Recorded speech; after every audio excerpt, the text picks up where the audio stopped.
You heave them into the parlor and turn the switch. It's like washing clothes, stuff laundry in and slam the lid. Mrs. Bowles tittered.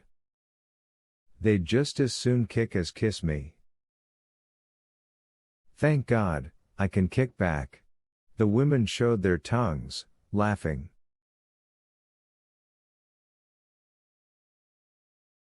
Mildred sat a moment and then, seeing that Montauk was still in the doorway, clapped her hands.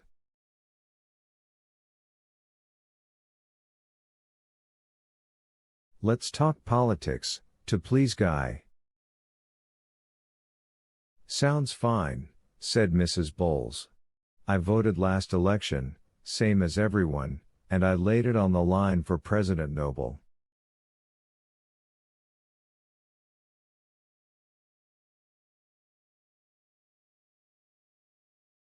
I think he's one of the nicest looking men who ever became president.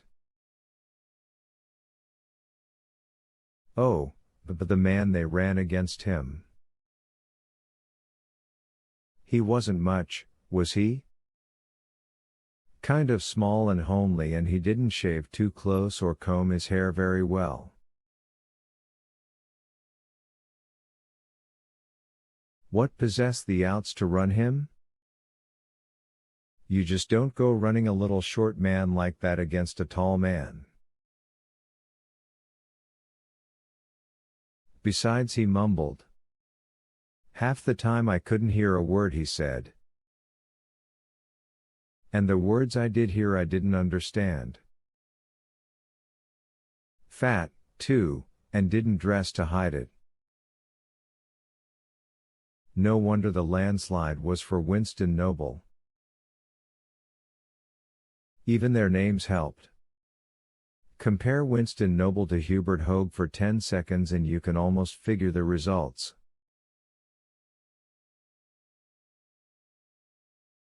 Damn it! Cried Montauk. What do you know about Hoag and Noble? Why, they were right in that parlor wall, not 6 months ago. One was always picking his nose, it drove me wild. Well, Mr. Montauk, said Mrs. Phelps, do you want us to vote for a man like that?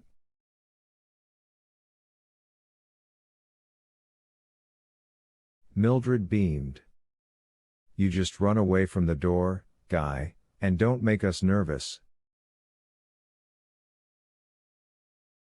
But Montauk was gone and back in a moment with a book in his hand. Guy! Damn it all, damn it all, damn it. What have you got there? Isn't that a book? I thought that all special training these days was done by film. Mrs. Phelps blinked. You reading up on fireman theory?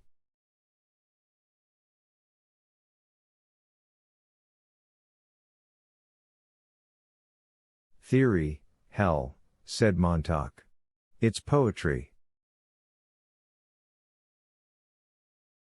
Montauk. A whisper. Leave me alone. Montauk felt himself turning in a great circling roar and buzz and hum.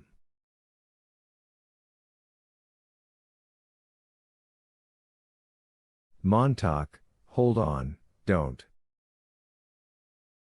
Did you hear them? Did you hear these monsters talking about monsters? Oh God, the way they jabber about people and their own children and themselves, and the way they talk about their husbands and the way they talk about war, damn it, I stand here and I can't believe it.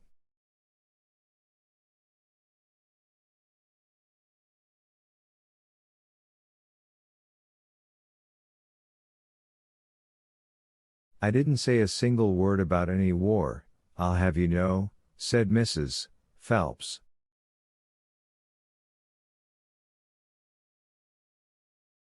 As for poetry, I hate it, said Mrs. Bowles.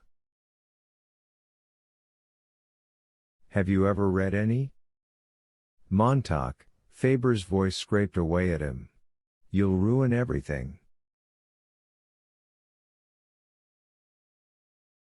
Shut up, you fool. All three women were on their feet. Sit down. They sat. I'm going home, quavered Mrs. Bowles. Montauk, please, in the name of God, what are you up to? Pleaded Faber.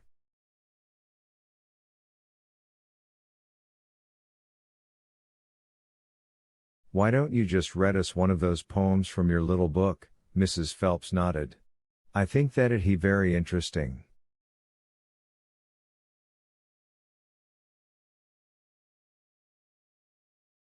That's not right, wailed Mrs. Bowles. We can't do that. Well, look at Mr. Montauk, he wants to, I know he does. And if we listen nice, Mr. Montauk will be happy and then maybe we can go on and do something else. She glanced nervously at the long emptiness of the walls enclosing them.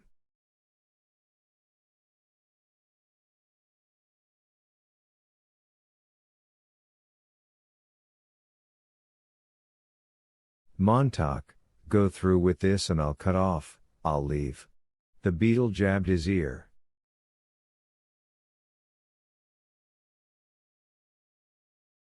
What good is this, what'll you prove? Scare hell out of them, that's what, scare the living daylights out. Mildred looked at the empty air. Now Guy, just who are you talking to? A silver needle pierced his brain. Montauk, listen, only one way out, play it as a joke, cover up, pretend you aren't mad at all.